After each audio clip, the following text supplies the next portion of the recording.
2వ తారీఖు. ఇక 2వ తారీఖులోనే మన తెలంగాణ పత్రికలో 4వ పేజీలో ఎంబీసీ కులాల సంక్షేమానికి నిధులు ఇవ్వండి అని చెప్పి మధ్యస్థ వార్తను ఒకటేసింది. ఇక విజయక్రాంతి ఆ పేజీ నెంబర్ 6లో బడ్జెట్ కేటాయింపుల్లో బీసీలకు అన్యాయం అని చెప్పి బ్యానర్ వార్త తీసుకుంది, బ్యానర్ ఐటమ్. ఇక ఇదే విజయక్రాంతి 6వ పేజీలో 3 తారీఖు కులగణనపై పార్లమెంట్లో చర్చ పెట్టాలి అని చెప్పి మధ్యస్థంగా ఒక వార్తను తీసుకొచ్చింది. ఇంకా అలాగే 4వ తేదీలో దిశ పత్రిక 4వ పేజీలో ఆర్టికల్ కులగణనపై ఓబీసీల సందేహాలు మధ్యస్థంగా ఒక వ్యాసాన్ని ఇచ్చింది దిశ పత్రిక. ఇక మన తెలంగాణ పత్రిక 5వ పేజీలో 5 తారీఖు రోజు పద్మశాలీలకు రాజకీయ ప్రాతినిధ్యంకి సంబంధించినటువంటి వార్త చిన్నది. ఇక 6వ తారీఖులో సాక్షి 11వ పేజీలో సామాజిక న్యాయం కోసం గళమెత్తాలి అని చిన్న వార్త.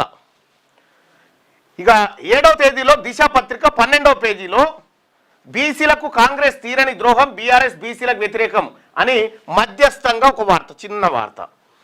ఇక 9 తారీఖు రోజు విజయక్రాంతి 14వ పేజీలో న్యూస్ ఏమిచ్చింది, రజక నాయి బ్రాహ్మణులకు ఉచిత విద్యుత్కు సంబంధించినటువంటి అంశాన్ని ఒక చిన్న వార్తనిచ్చింది.